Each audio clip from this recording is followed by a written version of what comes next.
Canvas. So they should be under like modules, video recordings, or video, you know, something like video. I think it might be video library that they're under. And I put them in there all the time after every class, after I have a chance to download and upload and so forth. Let's get started. Let me first make sure I'm getting a screenshot of the attendance that we have so far. I like to take it later in the course, but sometimes I get so absorbed in what I'm talking about, I don't think to do it, unfortunately. So what we are going to talk about today are logarithmic functions. Let's start by warming up. Let's go into ALEKS. And I want to go into, I want to make sure I'm in the right course that I want for the student view that I want to use. And let's enter student view.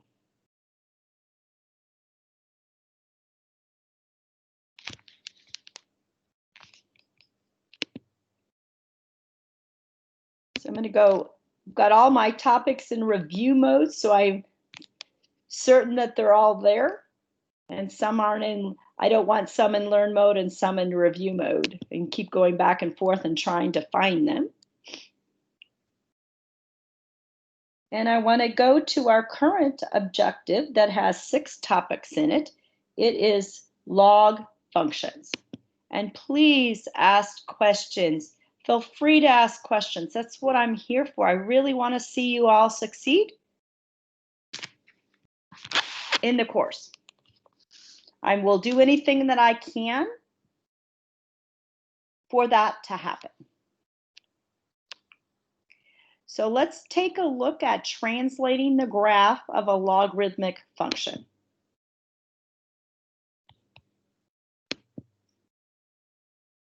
Start. So below is the graph of y equals log base 4 of x. Notice, so this is a log function, the graph of a log function. Notice what's happening here.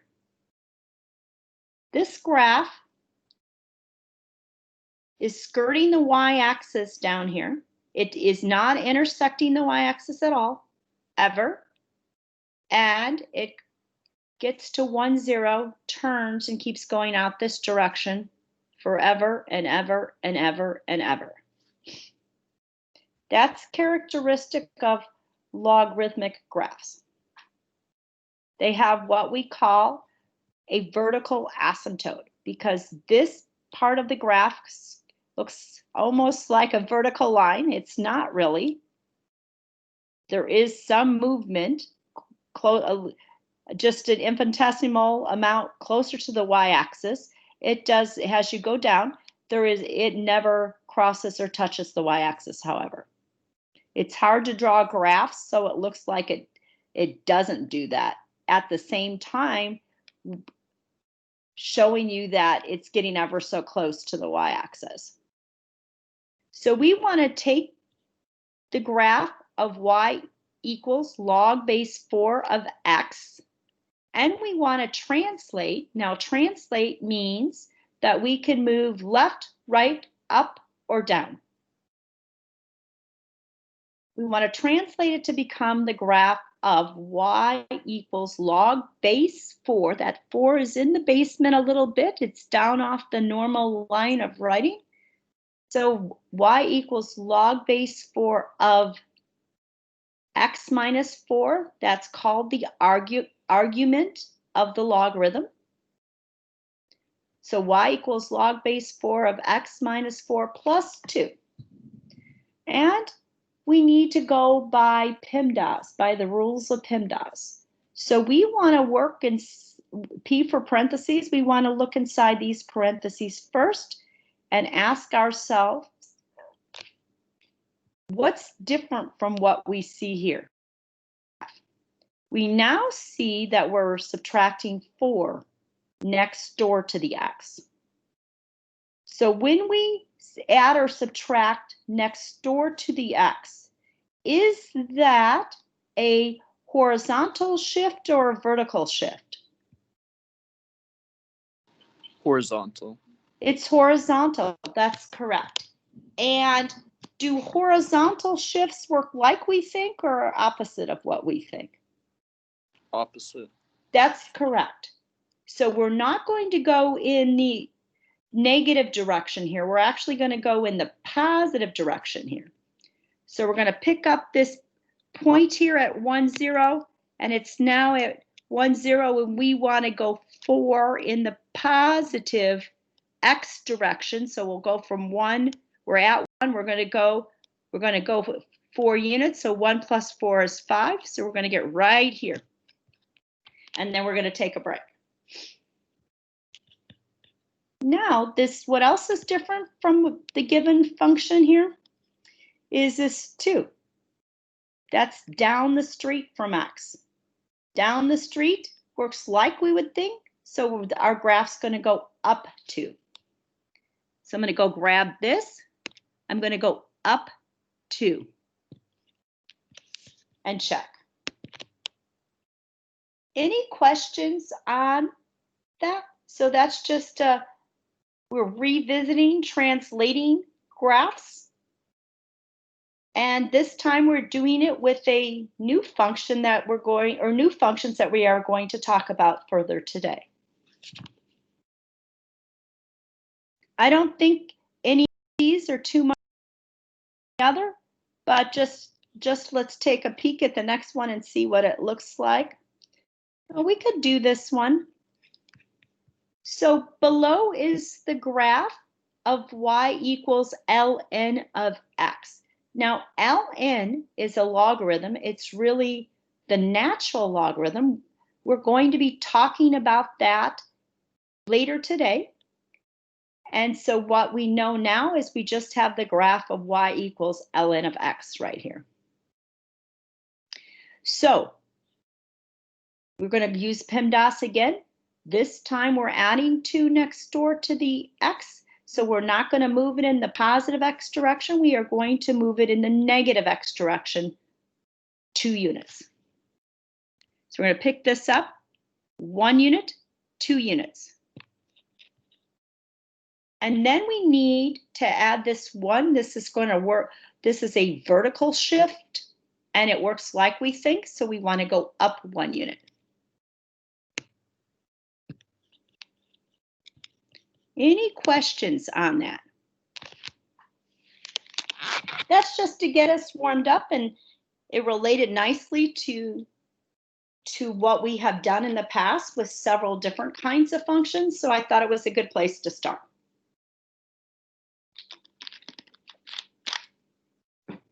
So let's take a look at the presentation that I've got down on my desktop here on log functions. So I will talk about exponential functions as well, because certain exponential, if you have an exponential function, there's its inverse function is a certain logarithmic function. So they're related. Exponential functions, and each exponential function, according to our definition, is going to have a corresponding log function that is its inverse. So it's hard to talk about one function without talking about the other. So we're going to talk about log, short for logarithmic functions today. So let's start by looking at a definition of an exponential function. Let b, so b meaning base, really, I would think of it as a base. You could see b is a base down here. It's the base of this exponent x. So let b be a constant real number such that b is greater than 0, which means that b is positive. Bigger than 0 means b is positive. So our base is positive,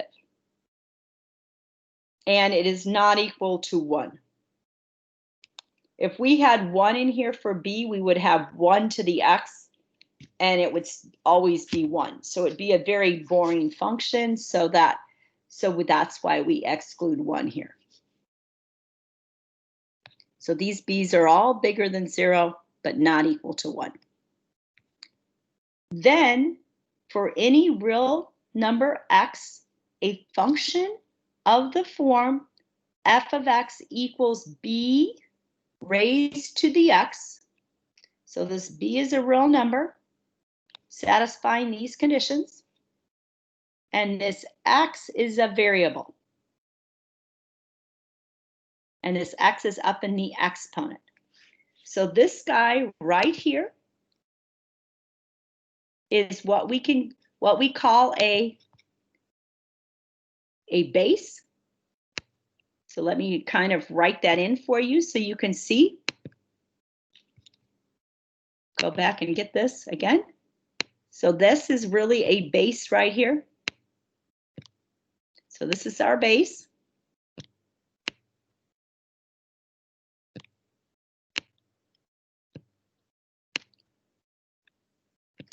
And this up here, right here, this x right here, this is an exponent.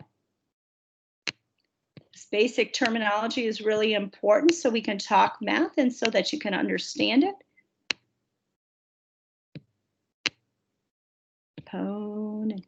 Exponent.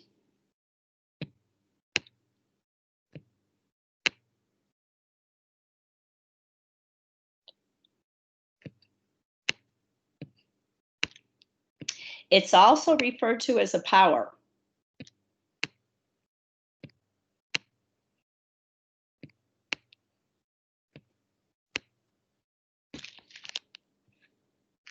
So exponent and power mean the same.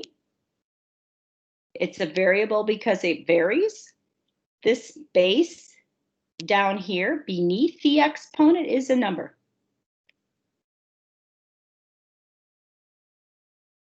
So then for any real number x, a function of the form f of x equals b raised to the x is called an exponential function. And you can see right here, you've got the word exponent in there. That means the variables in the exponent. Is called an exponential function of base b. Now, what's special about exponential functions? The graphs of the exponential functions pass the horizontal line test, which means they are what we call one-to-one functions. And the beauty of one-to-one functions is their inverses are also functions. And it turns out that a logarithm, a special logarithm, is the inverse of a special exponential function.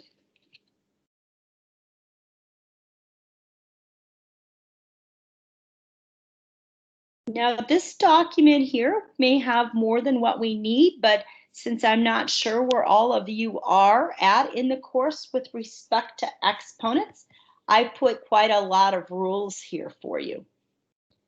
Properties of exponents. This b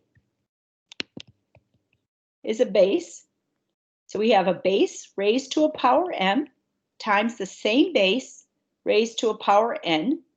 We can write that as a single base, and the new exponent is the sum of these two.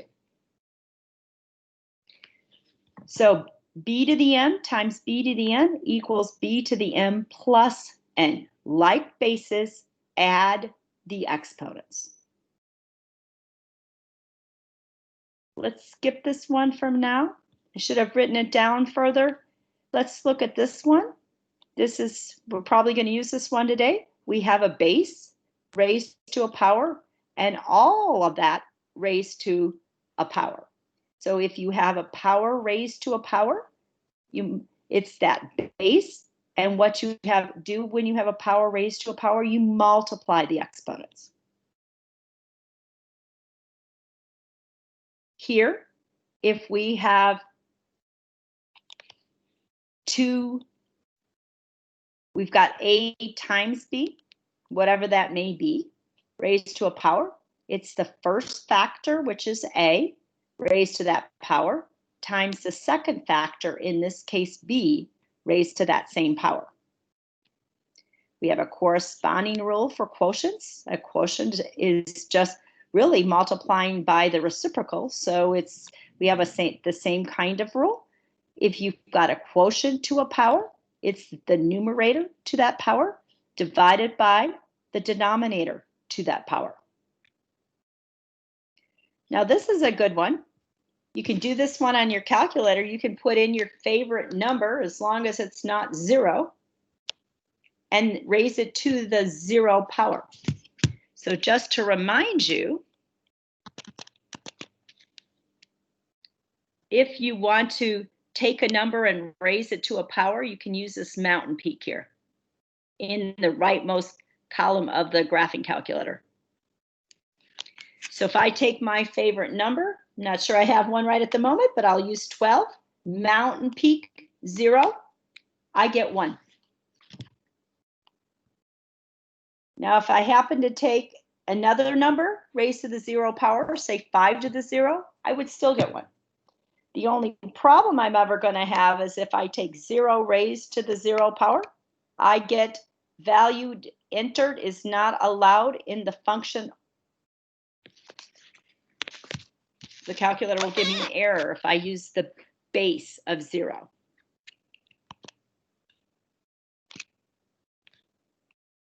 So any base to the 0 power, doesn't matter what it is, as long as it's not 0, can't be 0. Any other base except for 0, you raise it to the 0 power, you're going to get 1. That will come up today. This one says 1 to any power is 1. That makes sense. 1 to the 10th power is going to be 10 ones multiplied together. And if we multiply 10 ones together, we're still going to get 1. This one says, what do you do if you've got something in the numerator and you want to move it down to the denominator? What changes? The B doesn't change. The M doesn't change. The only thing that changes is this negative changes to a positive. The only thing that changes is the sign on the exponent. So if you want to move this down to the denominator for whatever reason, you don't like the negative exponent, you can do that, but you have to put a 1 up here and then move this down and change this only. The only thing you change is the sign on the exponent. So it would change from negative to positive. I don't like to work with negative exponents, so I like to make them positive. So I've got a negative exponent down here. Let's move that to the numerator, so we can move that to the numerator up here. And the only thing that changes, the B stays the same, the M stays the same. The only thing that changes is the sign on the exponent. It changes from negative to positive. So that's why we've got B to the positive M here. Let's talk about nth roots, just in general. So an nth root, just this radical sign here, with this n, which is called an index in the V, that notation represents an exponent. And since we're talking about exponents now, it's important to talk about this. When we talk about a square root, and let me write this in over here. When we talk about the square root, and here we're using the 5 here.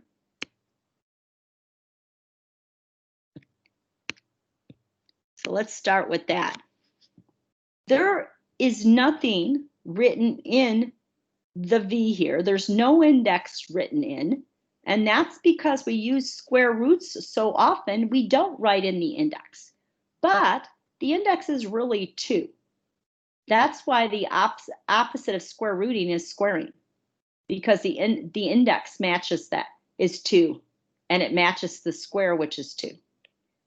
So it's important to know that this square root sign is really just an exponent, and really does have an understood 2 in the V. And the exponent is equal to over this index. It's always 1 over whatever index you're talking about, in this case 2. So square root of 5, another way to write that is 5 to the 1/2 power. And this comes up over and over again in survey of calculus and calculus. So if you're planning on going on in math at some point, you're likely going to see this, which is why I'm emphasizing this. I also teach survey of calculus and trigonometry and so forth. This, I don't think we're going to have to worry about, so I'm going to skip that. I just want it to be super complete. And let's take a look at some other properties here. I've got the log properties written in here. Maybe we'll come back and look at those later on. Anybody have any questions so far? Anybody have any questions? Feel free to just unmute your mic and ask questions at any time. I love questions. I don't want anything small to keep you back in this course at all, or anything for that matter. I so miss teaching in the classroom, because I used back before the pandemic, I used to go around and help students in the lab at near the end of each class, and I think it really helped. So does anybody have a question?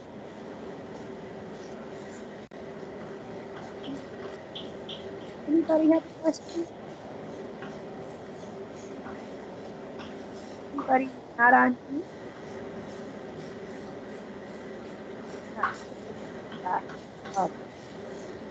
Oh, I see.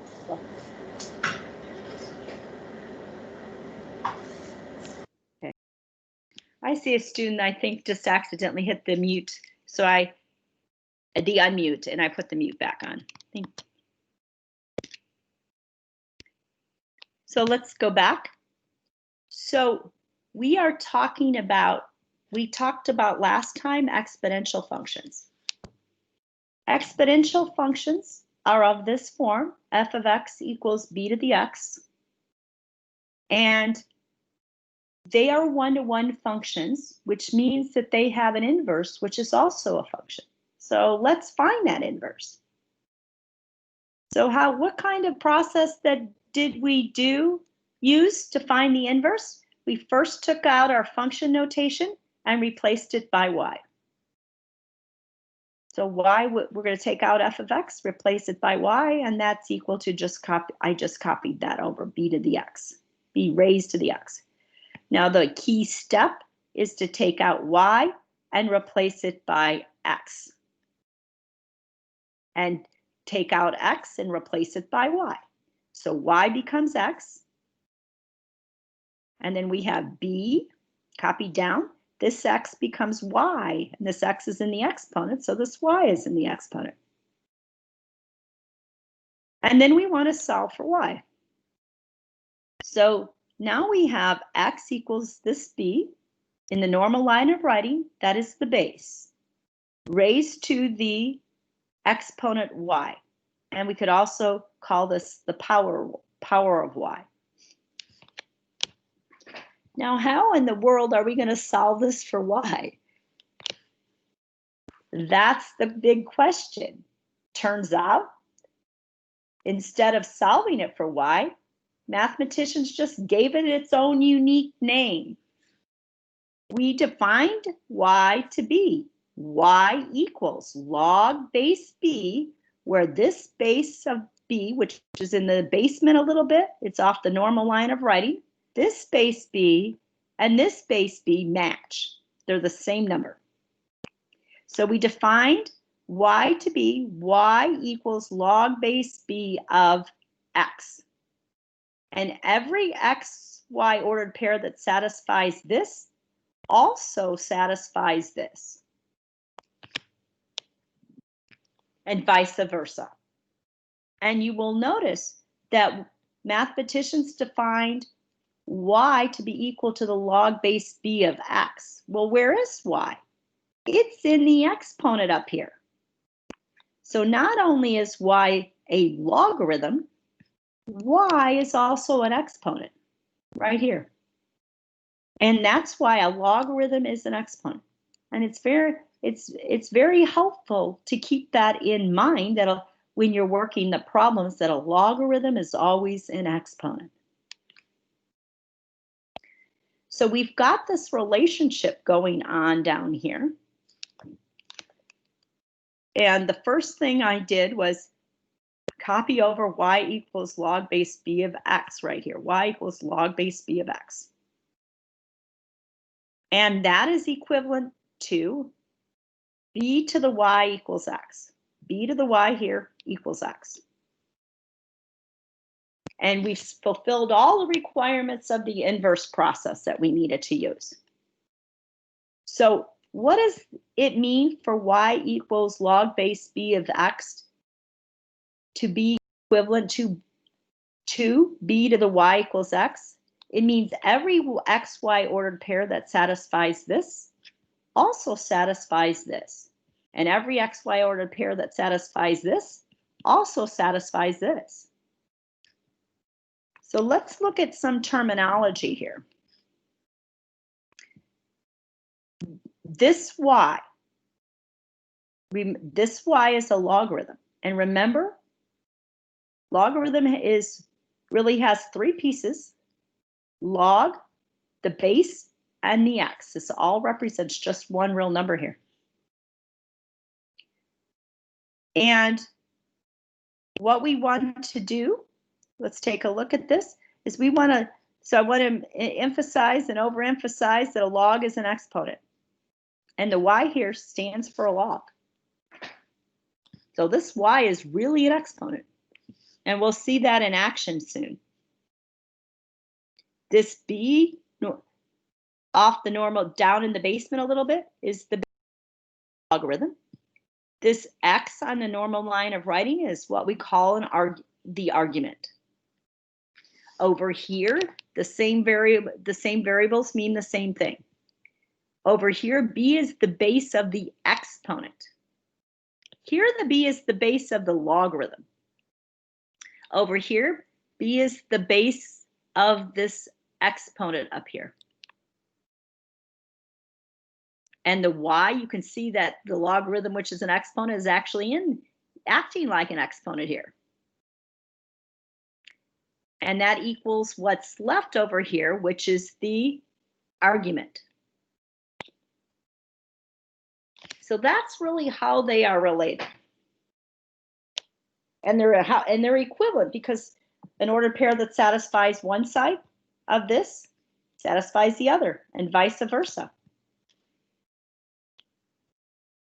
Don't think we really need those. I presented this last time and this. So let's start here. Converting between logarithmic and exponential equations. So I like to do this the following way. I always go after the base first to make it easy, and so we don't have to deal with so much notation. Let me get this on. I always go for base first.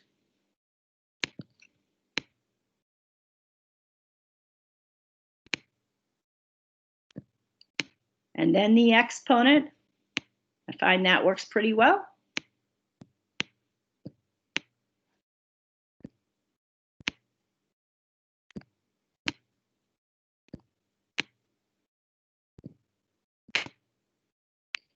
And then it's really the argument, but it's basically what's left.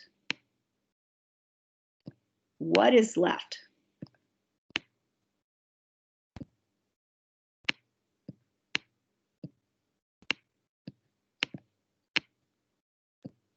That's the question.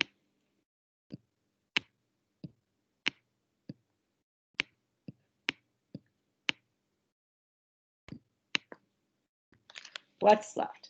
Base, exponent, and what's left? So we want to convert. So we want to rewrite as a logarithmic equation. So you do need to have a log in there. Definitely need to have a log in there. So you want to make sure you've got this.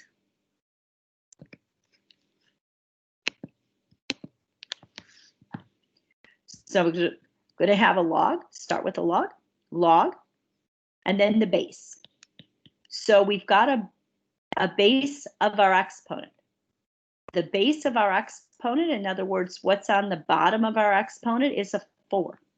So we put that as the base of the logarithm. That's off the normal line of writing a bit. And then we want exponent. The exponent is 3.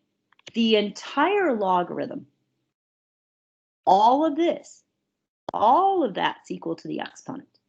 So the exponent ends up on the other side because all 3 pieces of this logarithm, which represent one real number. And you heard me say, I think, that the entire logarithm is an exponent, and that is true. So the entire logarithm is this, which means the exponent will end up on the other side. So that exponent is 3, that ends up on the other side. And then what's left ends up in here, has in the argument, what's left is 64. So this is log base 4 of the argument 64, and that is equal to 3.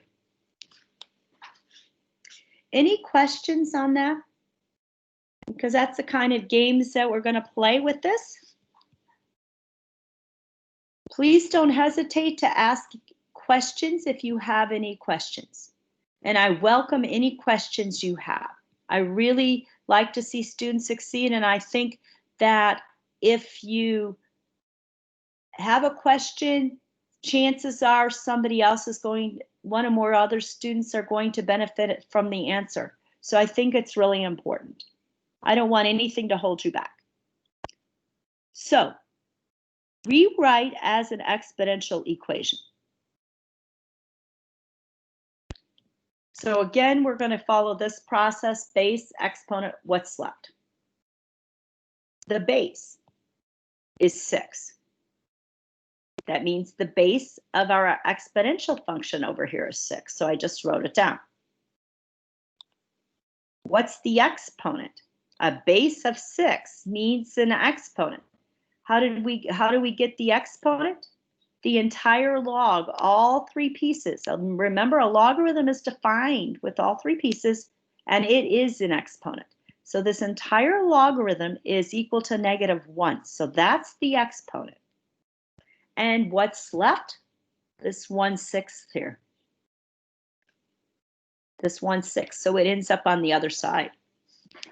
If I go to my calculator and I go to the home screen and I do 6 raised to Mountain Peak -1, and the Mountain Peak is over here, right there, 6 raised to the -1 in the bottom row, and I math frac that. So let me just do that. 6 raised to the -1, 6 Mountain Peak -1. I'm going to math frac that. I get 1/6. I get this. This is a true statement. That's a way you can check to make sure you've got a true statement over here. That's a nice way to pick up some errors, maybe. So this is base 6 to the exponent. An entire logarithm is the exponent, which is -1. What's left? 1/6 goes on the other side. Any questions on part B?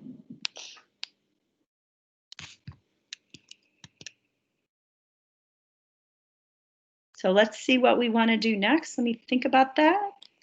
Let's go back here and go on. So I think this is the same topic we're just doing now, converting between logarithmic and exponential equations. I think it's important to do quite a bit of this. And I wanted to do this to kind of give you a different spin on what is going on, in a sense, so you could begin to see really what's happening, hopefully. And where we're going with this. So part A, rewrite as an exponential equation.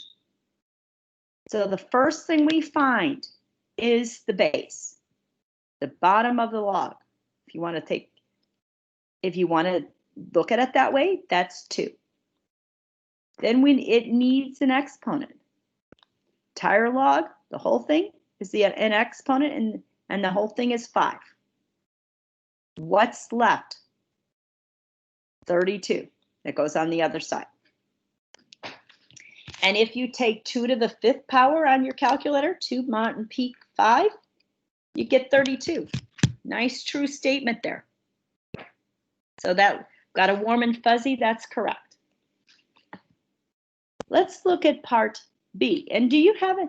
Feel free to interrupt me. I don't have a problem with it. I want you to understand at the time you need it what you need. So part B, rewrite as a logarithmic equation. So a logarithmic equation has to have an log. Write down the log.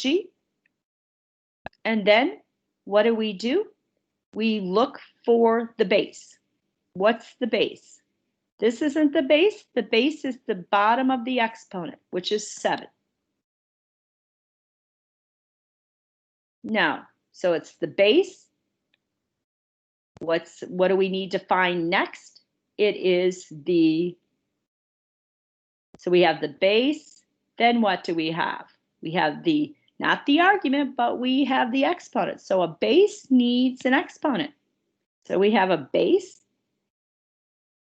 or the base has an exponent here. So when we're converting, though, that exponent we have to put in a different place, and all 3 parts of a logarithm are an exponent, and our exponent is -1. So all of this is equal to -1. What's left? What's left is this 1/7, so that's our argument. And that looks good to me. And if what you want to see, remember, in this situation, if you can see this, you see the 7s in the denominator here. And there's only 1 7 in that denominator. So that means that, so we have 7 to the 1st in this denominator. And if we brought that up, it wouldn't be 7 to the 1st, it would be 7 to the -1. Then we would have this base matching that 7 to the -1, and that exponent would be -1. And we'll talk about this some more, but I'm just trying to plant the seed at this time. So just going over this again, we have a base that goes in, that's the base of the logarithm as well. Here's our exponent. That entire log is an exponent, so that would be, all of this would be equal to this exponent of -1. What's left? 1/7. That goes in for the argument here. And all we're doing is converting at this point. So interrupt me, I'm all happy to be interrupted. Now we're going to have a topic change, and we're going to convert between natural logarithms and exponential equations. We just talked about logs in general back here, logarithmic and exponential equations. Here, we're talking about natural logarithmic and exponential equations. So that's a change in topic for us, but we're still going to be doing the same thing.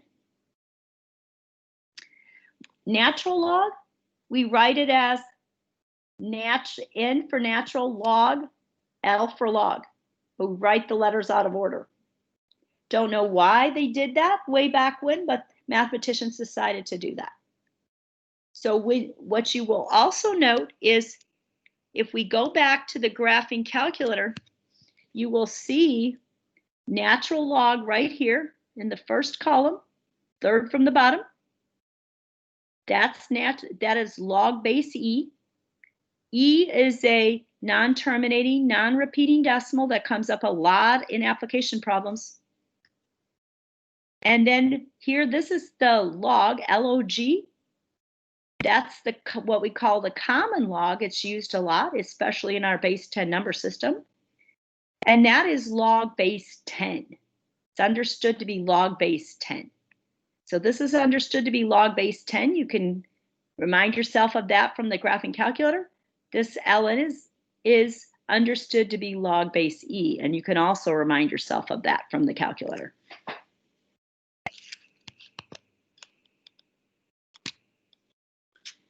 So ln of x, if written out in a long form, is log base E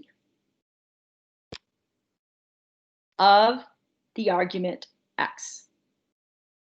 That way we get all three pieces of it. We get the log, we get the base, and we get the argument. Now to find E on your calculator, what you can do, just want to show you how to do that, is you can go to this E to the x, which is up here, this feature. And we have, on my calculator, that's in blue, so I have to click on the second button first. So I'm going to click on the second button first, and then the ln key, right here, the natural logarithm key. And then I get E to a power. And in that box is empty right now. I can type anything I want into that. I'm going to type a 1 into it. And that is how I got this. I got E is approximately equal to 2.71828. And it goes on and on and on forever and ever. Scientists, just like with pi, they have also, for E, have looked to see if there's a pattern. And they can't find a pattern for E nor for pi. And they've tried and tried. E comes up a lot in nature. Radioactive decay, population growth, carbon dating, just to name a few. So part A, rewrite has an exponential equation. That means you want the variable to be in the exponent, usually. Now there may be a number in the exponent, and that's okay. So we're starting with ln x equals 3. Until you get used to this notation of ln x, and maybe some of you are already used to that, that's fine and good, you know, but we're all on different paths, and that's what makes ALEKS so unique, is it's creating your own unique learning path for you. So if you already know how to use this notation well, go for it. But if you don't, I would recommend that you start with log base E of x until you get used to it. So you can always rewrite ln of x as log base E of x. I think that will help you convert. So what do we do first? We're looking for the base. So if I start here, I'm looking for this base. It is E. I know to put E here first, since it's a number. It's the base. And then we want an exponent. All three pieces of this logarithm are an exponent. So our exponent is 3. What's left is in this argument here, which is x. So that is the answer right here. I should have circled it. So let me put that in right here. This is the answer.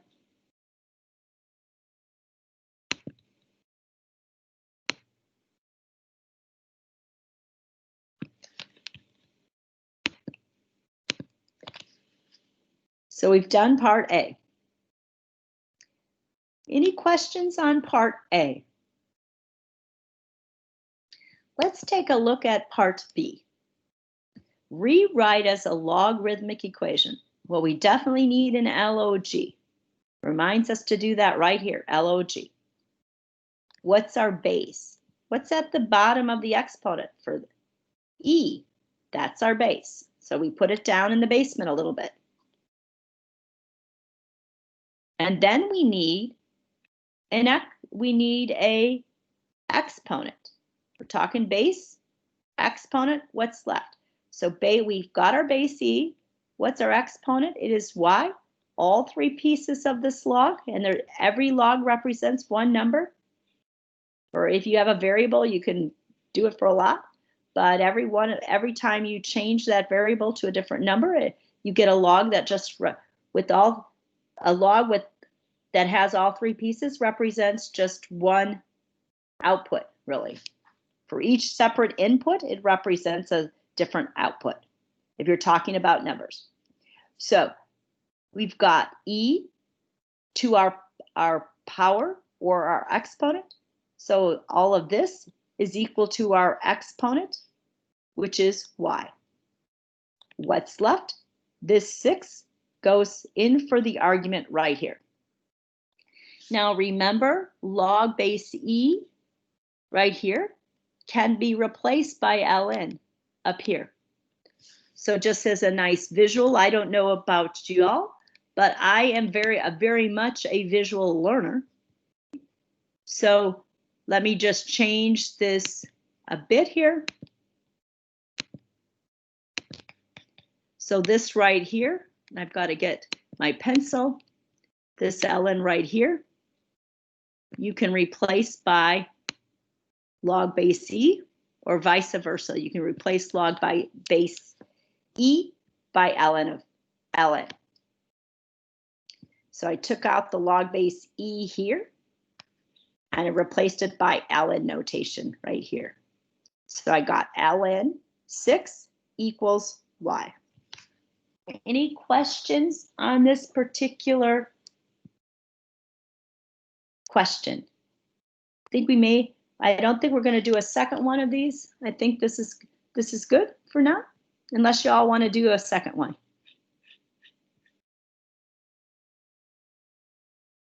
So I want you to be thinking about, if you have any questions you want to ask me, you can ask me about past due topics. So I want to take a moment and we'll take a little breather from math for a couple minutes. And I really want to talk to y'all about, you do know that if you finish an objective early, before its due date in time, you can go back and work on past due objectives. If you want to get until you get 100% on all the past due objectives. So, but you can only do that until the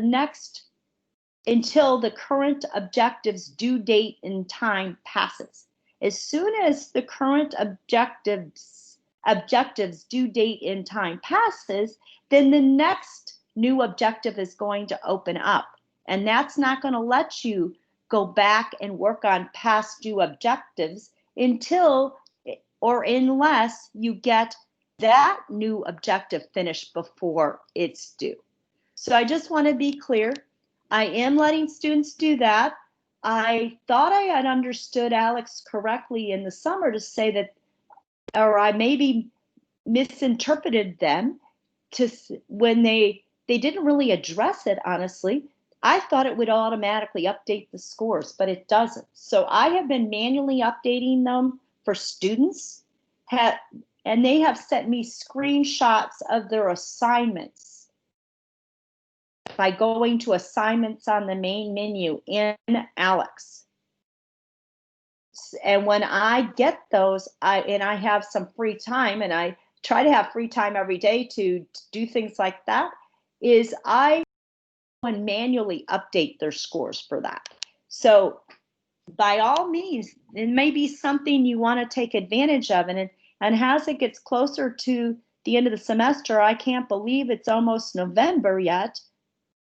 I mean, it's getting so close. I can't believe it. I don't know where all the time went, but it did go somewhere. And so I think, you know, you might all want to consider trying to get as much of that credit as possible.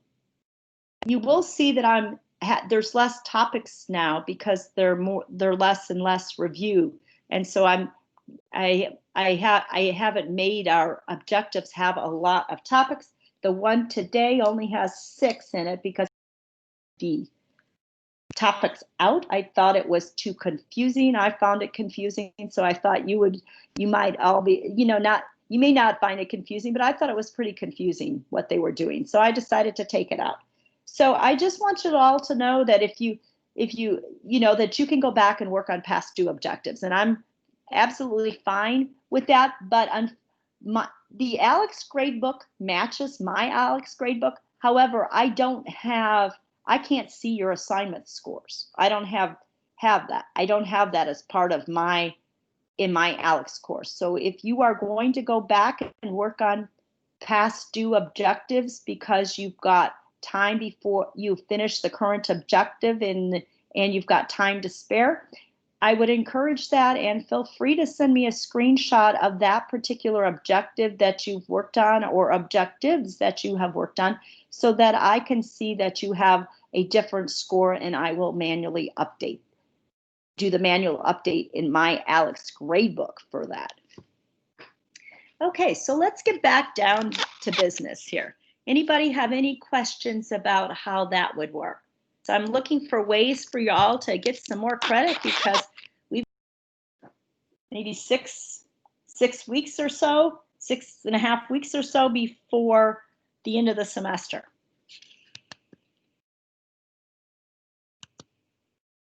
So let me go to this and let's take a look at this.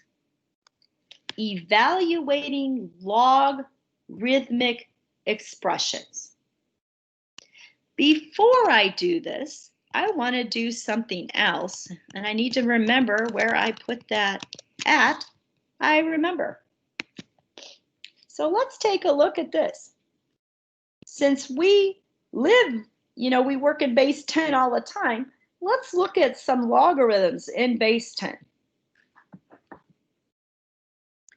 First of all, the LOG on your calculator, that LOG button that's in the first column, 4th button from the bottom, that represents log base 10. So this LOG button in the calculator represents log base 10.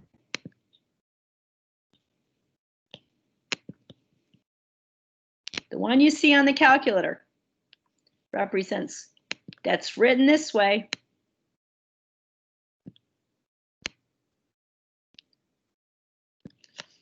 It's on the calculator right here. That represents log base 10. That's the calculator button. So if you go to that button right now and you click on log, and then you might want to play along here, and then you type in 1 and close off the parentheses, because when you click on log, it's going to have log parentheses, so we need to close it off. I get 0. So log 1 is equal to 0.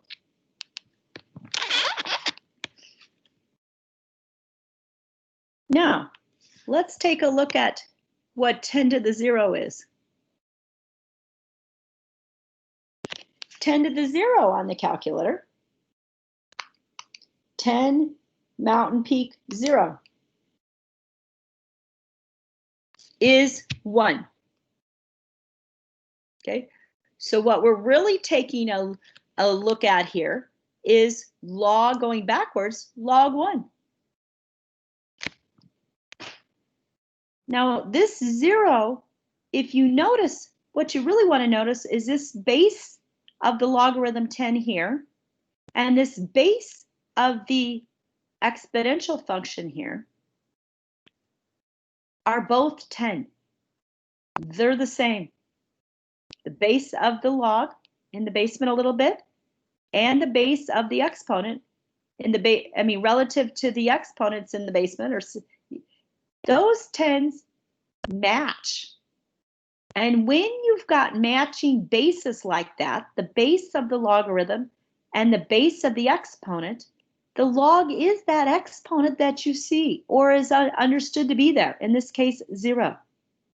So log of 1, the moral of the story is log of 1 is 0. So log of 1 is 0. It doesn't matter what your base is, as long as you've got a base that is bigger than 0 and it's not equal to 1. So log of 1 is 0. Now let's go on. What's log 10 on our calculator?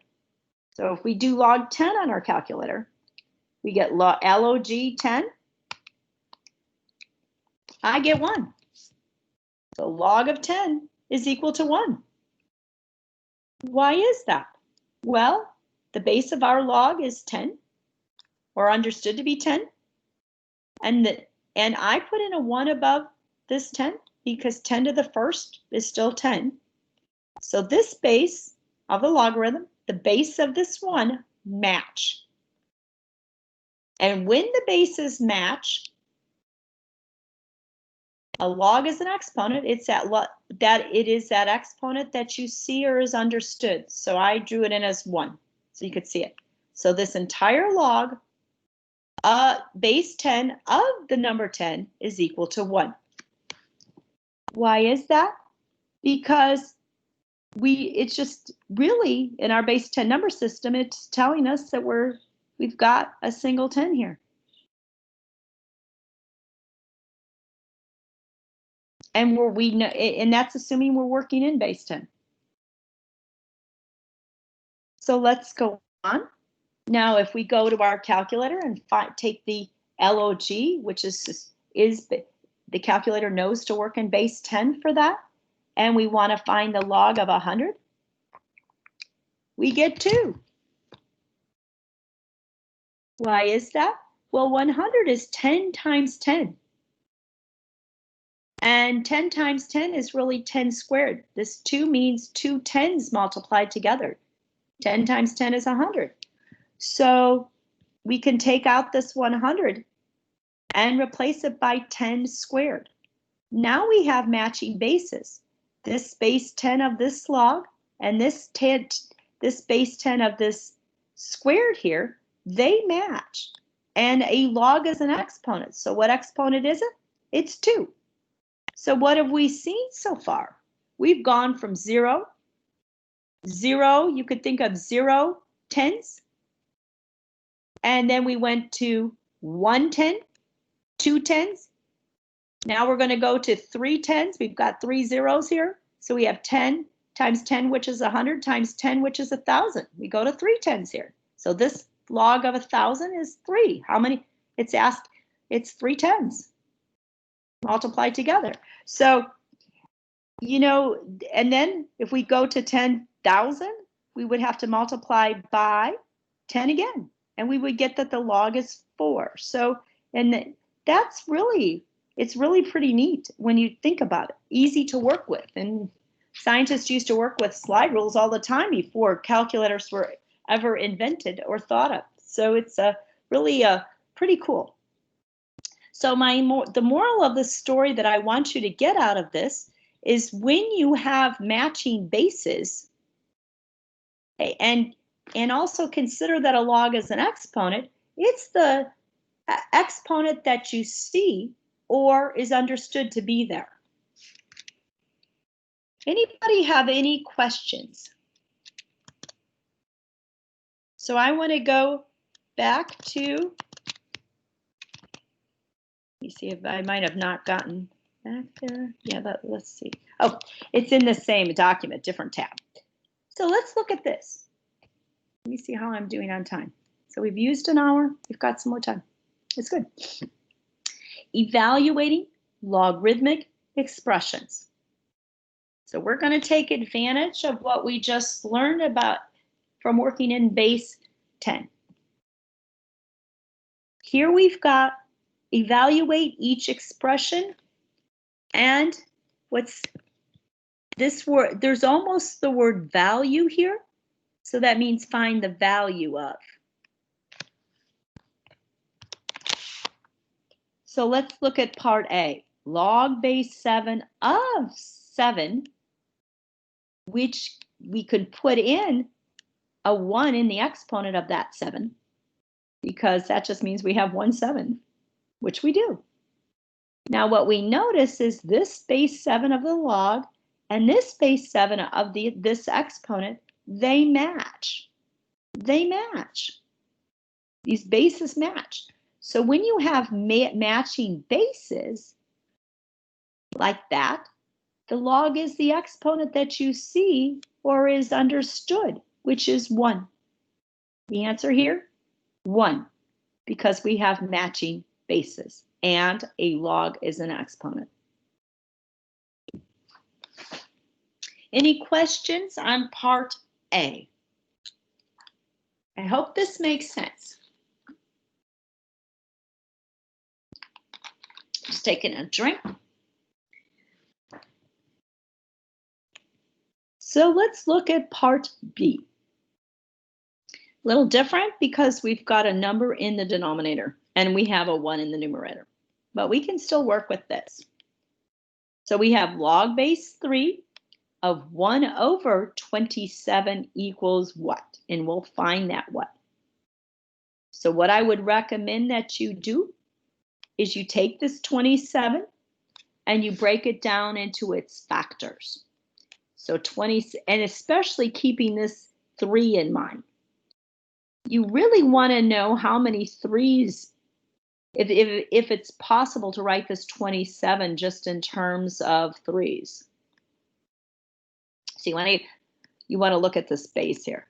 So 27 divided by 3 is 9. 9 divided by 3 is 3. So we can write 27 has 3 times 3 times 3, which we can write as 27 equals 3.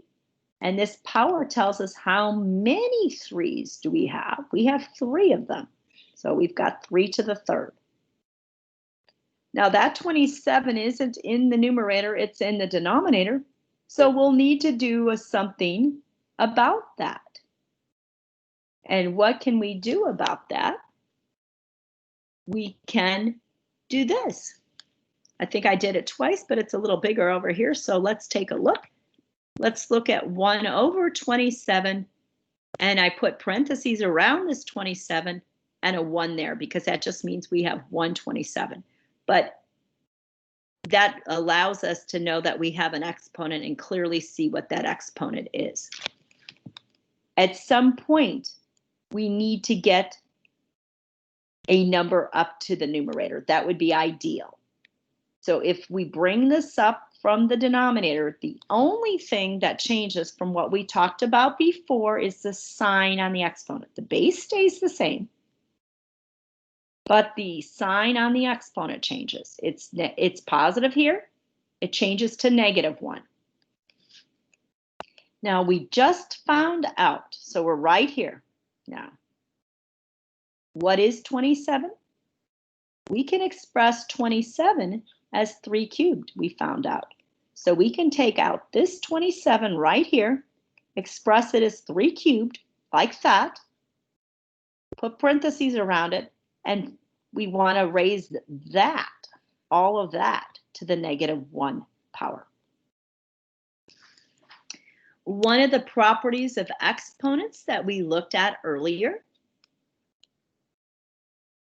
was power. This is a power raised to a power. When we have a power raised to a power, our rule for exponents tells us that we can multiply the exponents. 3 times -1 is -3. So now we have 3 raised to the -3 power. So we can rewrite our log, which is base 3 of 1 over 27.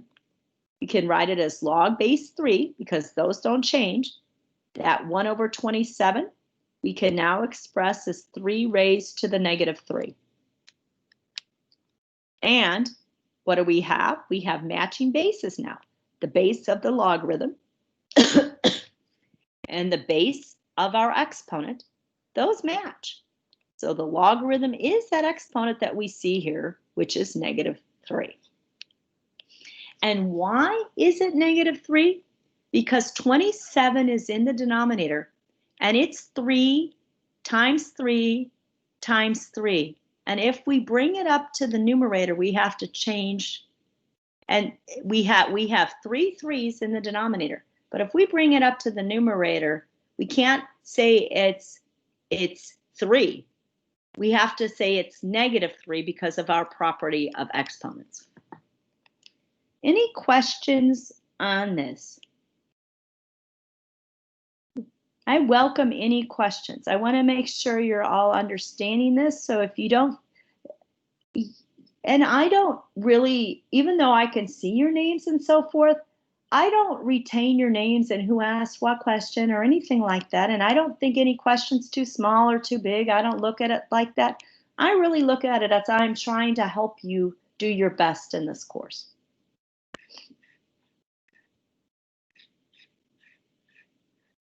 So let's go on. Let's look at some more expressions here.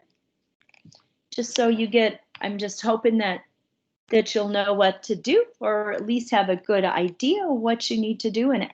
And Alex may present it a different way, and that's okay, because I think that different strokes for different folks. And so that's why I've got lots of, we've got different videos in there for you to look at, those from Arizona State University who uses ALEKS for college algebra all across the world.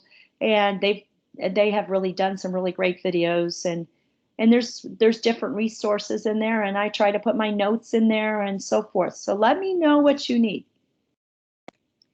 Or if you need to meet with me for help, that's fine too. I'll try to find some time for you. I'll do my best. So let's go on. Evaluate each expression. Looks like we're doing more of the same, but I think it's really warranted for this kind of topics. So evaluate means to find the value of, right? When a logarithm is written log without an explicit base, it refers to the common logarithm. I'm talking about this one right here. So it has an understood base 10. So let's do part A first, log base 4 of 64. So I went off to the side, wrote down the 64 and say, gee, it would be so nice if I could get matching bases. Is there any way to write 64 as 4 to some power? So I'm going to say, okay, 64 divided by 4, go to my calculator, 64 divided by 4, I get 16. So I can write 64 as 4 times 16. 16 is divisible by 4, it's 4 times 4. So really and truly, 64 is 4 times 4, which is 3 4s multiplied together. So we can rewrite 64 as 4 to the 3rd. So we have so we can take this log base 4, take out the 64, replace it as 4 cubed here. We then now have matching bases of 4. So when the bases match like that, we know the log is an exponent. It's the one we see right here. It is 3. So the answer is 3 to this problem here. Any questions on that? Now over here, we have log. If we had ln, it would be log base e, but we have log. So if you look on your calculator, right above the log button in the first column, you see a 10. So that means this is base 10 here. So this is really base 10. I don't know if I can really squeeze it in here and so you can see it, but I'll try. So we've got base 10 here. So they got that little calculator tip can help. We've got that. So now what do? We need to deal with this 1/10. So it took 1/10, copied it over. I want to bring that 10 up. So hopefully we can get matching bases. So if we bring this 10 up, the 10 stays the same. The only thing that changes is the sign on this number here. And this number here, right up here, is 1. So it's positive 1 here. So if we move the 10 to the 1 up, it's going to go up into the numerator as 10 to the, we need to change the sign from positive 1 to negative 1 and keep the 1. So we go back over here. Log base 10 of 1/10 to the first is log base 10. Copy that over. 10 to the, we're taking this 1/10 out, replacing it by 10 to the negative 1. So now we have matching bases. So the log is the exponent here. It's negative 1. So the answer here, negative 1. Anybody have any questions on evaluating logarithmic expressions? I'm more than happy to go back. And our last topic of the day is going to be, we've got a couple of these, but I'd rather go into doing this in ALEKS, to be honest with you. And so let's go do that. And we want to look at graphing a logarithmic function basic.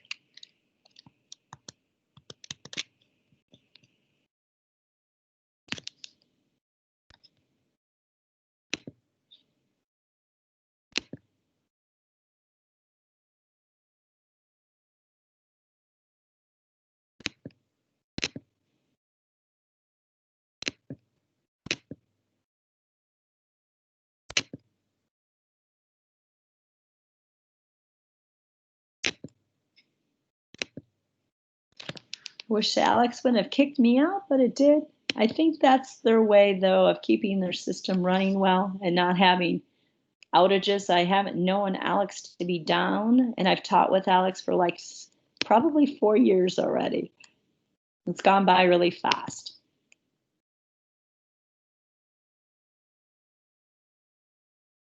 So we want to go into log functions.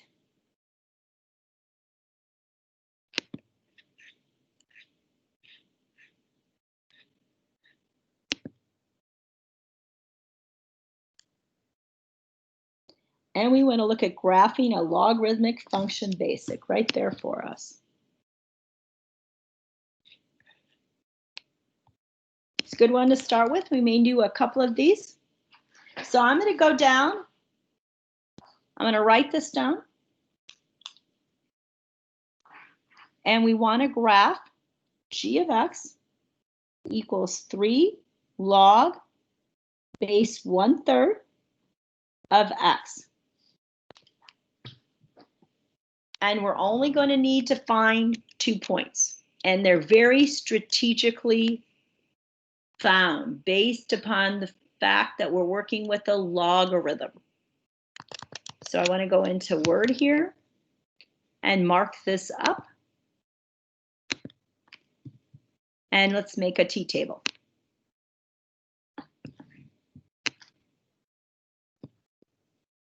So we've got x in this column, g of x in this column. So we'll all know that it's g of x, and I'm just going to write this down as 3 log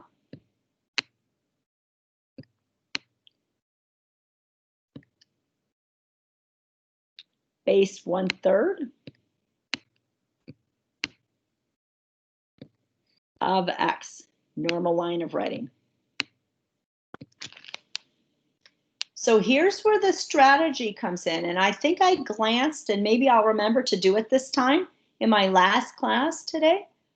I noticed that Alex was having you plot a lot more points, and I could get away with 2.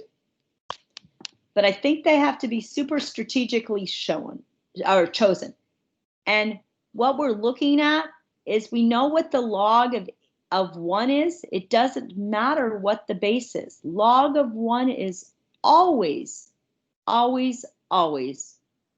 It is, this just double check here. Log of 1 is 0. So you definitely, if all you have here in the argument is x, you want to definitely choose 1. And I think that's all I've seen so far.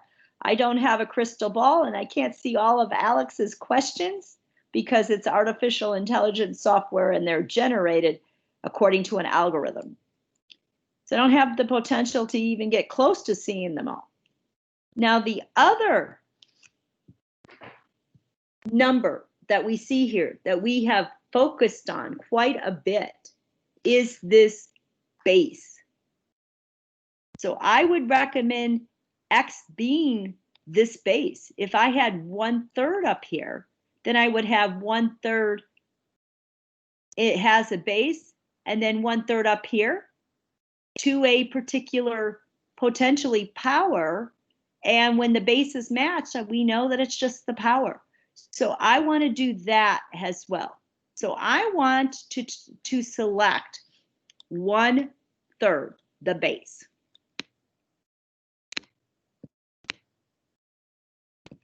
So you want to select the base. Right here, we selected the base.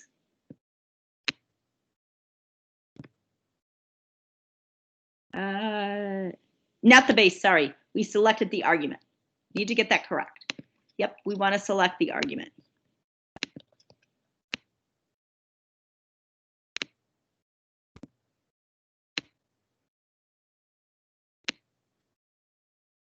Now this, I can't guarantee this is going to work for all of the problems, but the ones that I've seen so far, it works for.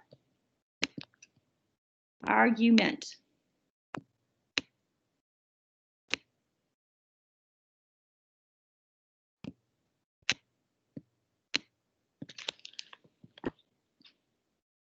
And then you want this one. If you can get away with that. So let's now figure out what this expression is for 1 and what this expression is for 1/3. So I'm going to do my work below here. Let's work below. Let's look at this pen and see what it does.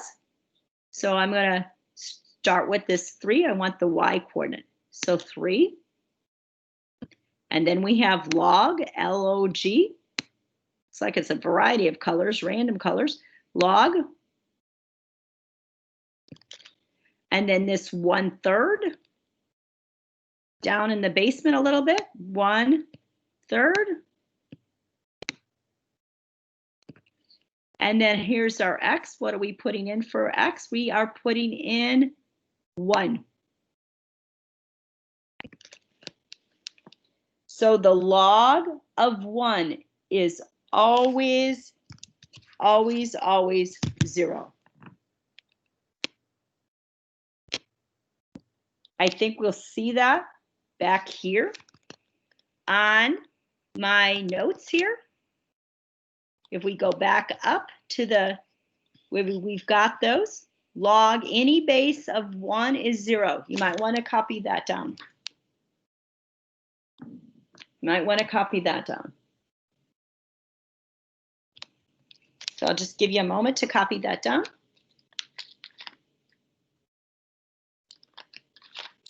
And let's go back.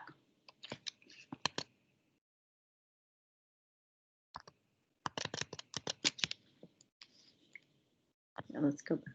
So we're working in Word now. There we go. So this is going to be 0 right here. 1, 0. Now, let's look at 1/3. Use x equals 1/3, and I think you're going to see why it's so important to make the argument have the argument be this 1/3. Always to use. So I want to call that, let's call this the base. Let's call this the base. We want to call this the base of the logarithm, just to make sure our notation is correct. Let's call this the base. So everybody's clear, we want to use this. Okay. Now, we want to take this 1/3 and plug it in for x up here. So what are we going to get? We're going to get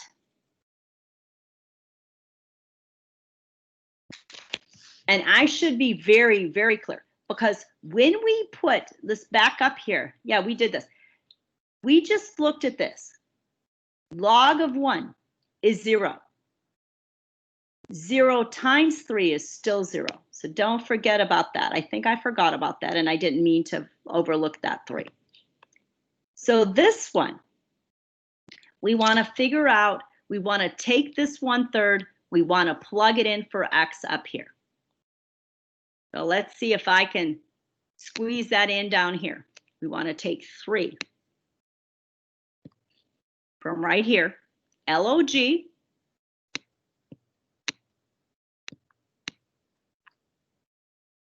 This 1/3 that's down off the normal line of writing. This x, what are we putting in for x? 1/3.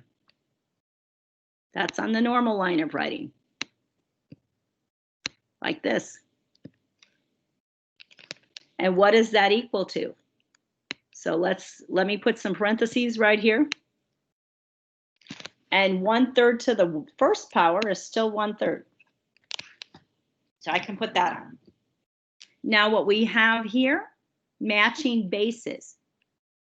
We've got the log the base of the log is 1/3, and the base of this exponent 1 is 1/3. We have matching bases. So when we have matching bases, this log here is equal to 1 because of the matching bases. But we have to multiply times this 3. So we get 3 times 1, which is, of course,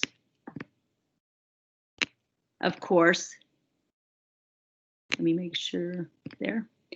3 times 1, which is 3.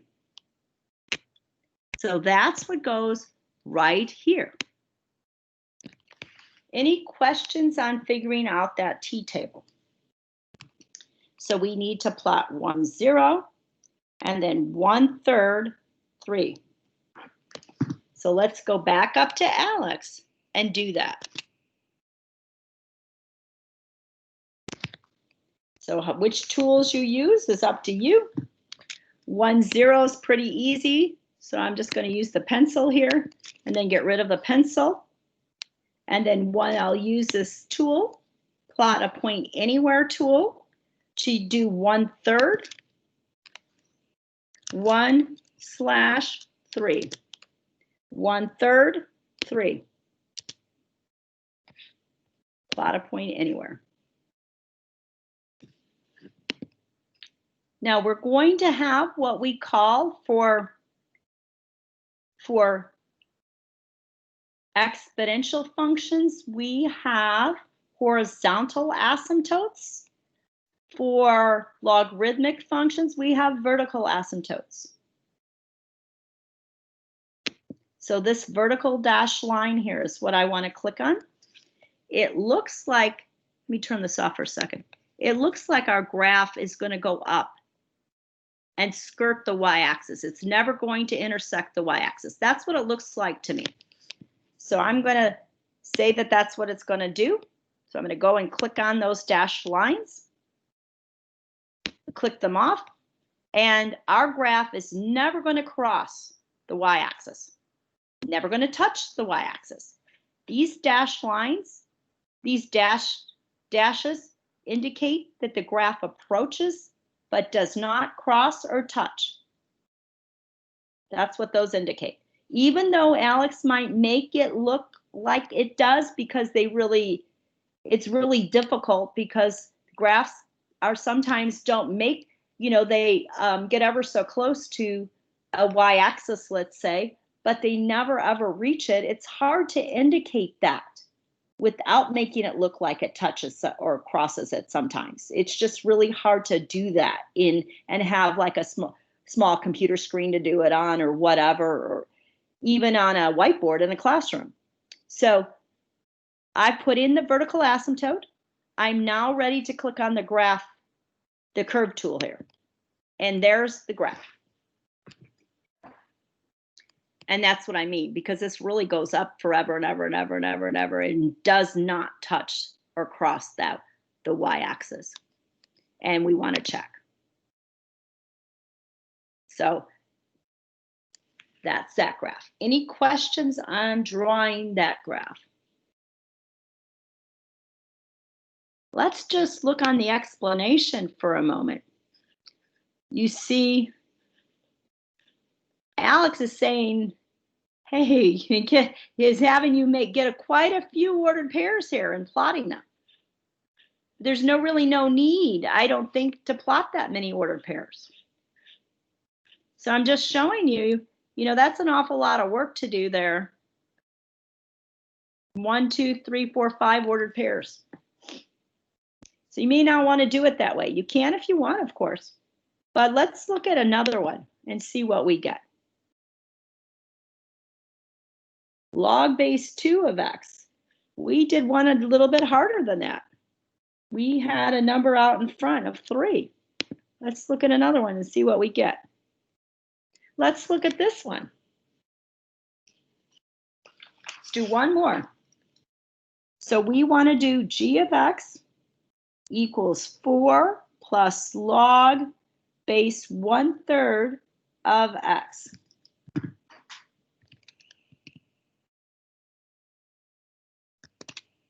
Let's go back to Microsoft Word. And let me get a new document here.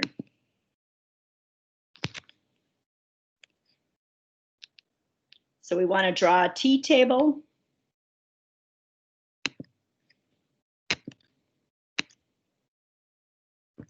And we want to take advantage of properties of logarithms.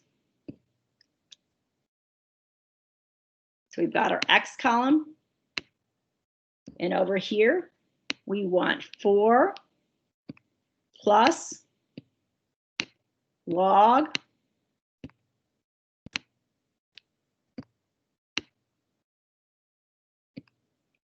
one-third, base 1/3 of x.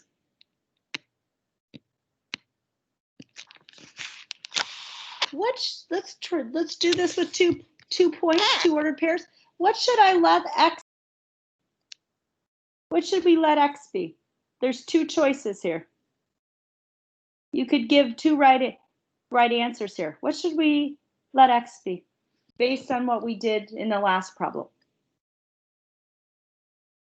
Anybody want to take a stab? So I'll give you a hint: matching bases, and the log of this number is always 0. What should we let x be?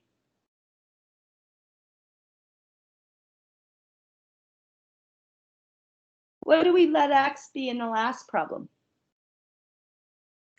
What was the first x that we used?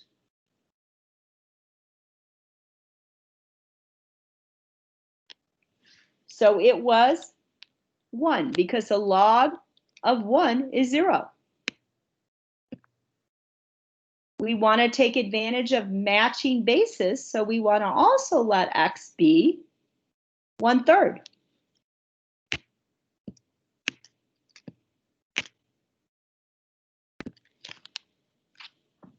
And then we need to figure out what the answers are going to be. We need to figure out what the y is for each one of the x's. So let's, we want to start with 4. 4 plus log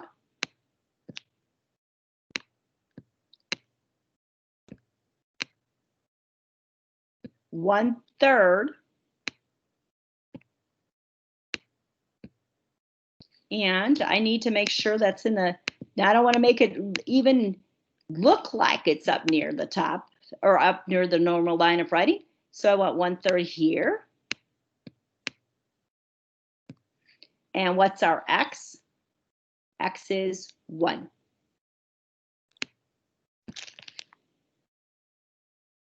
So the log, we've got a property of logarithms that says log doesn't matter the base of 1 equals 0.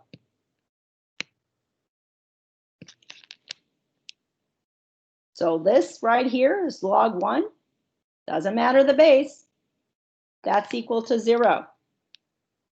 So we have, this is equal to 0 here, the log.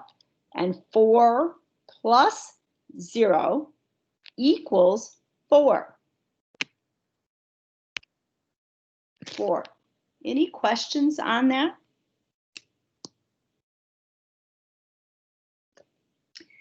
So the next one, 1/3. What's nice about 1/3? If I put 1/3 here, so what we're really going to be doing is we're going to be taking this x out, and we're going to be putting 1/3 there. So I'm going to go ahead and erase what I have down here just so I can work, have more room to work here. So let's do that so we can work on the same page.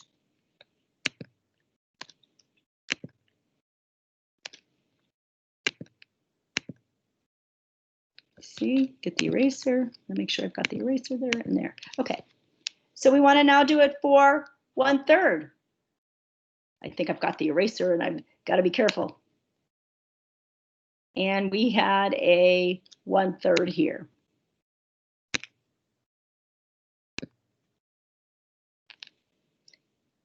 Okay, so we got 4 up here, just to make sure. And this was 4. Man, that eraser did a lot. And I didn't know it would do that. Okay, so we got 4 plus log base 1/3 of x there. Now, we got 4 up here because the log of 1 is 0, and 0 plus 4 is 4. So now we're plugging in this 1/3. So we're going to get down here 4, I'm copying the 4 from here, 4 plus log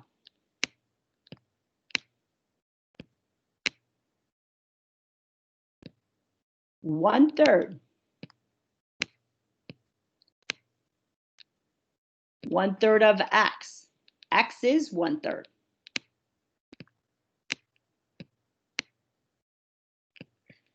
Raised to the 1. Let me put this in parentheses. Now we have matching bases. We've got the base of the log, which is 1/3.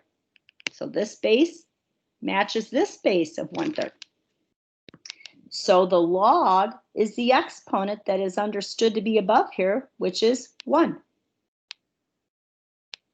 A log is an exponent. It's 1 in this case. This whole log is 1. This is all the number 1.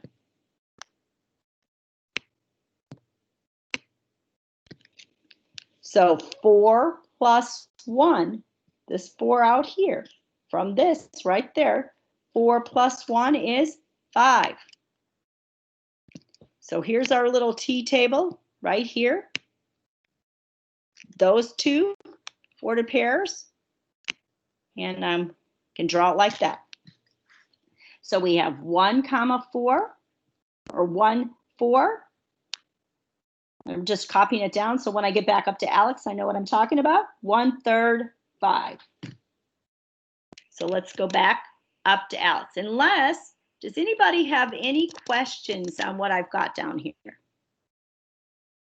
So the strategy is to pick 1, since the log of 1 is 0. So to take x equals 1, and unless you've got something other than x inside that argument there. And then do the matching base thing. You got a base here, whatever it is, try that for x. So I'm going to go back to Alex. And let's plot these. So 1, 4. 1, 4. Just double checking. 1, 4. Good. And then 1/3. So this time I'm definitely going to use this. 1/3. 5. Plot. Now it looks like it's going to skirt that y-axis again. So I'm going to do for exponential functions, you will have an horizontal asymptote. For log functions, you will have vertical asymptote. So let's put it here. And now let me get that off. And let's look at our graph. That looks reasonable. So let's check. Any questions on that? So let me come back to y'all. So let me make sure I've got the attendance down while I'm thinking of it. And take the attendance. I don't want to leave any stone unturned here. Oh, the attendance looks great. I'm really proud of y'all. Gotta take 2. There we go. So let me see what time it is. What else would you like me to cover? What questions do you have? If you're not understanding something, please ask about it, because I want the assignment to be pretty straightforward to you. For you. I don't want it to be a large jump. I want it to be a little jump from what we've talked about in class. Any questions, something you would like to see again or me to go over again? Any questions about the test? So yeah, I was really happy with the test.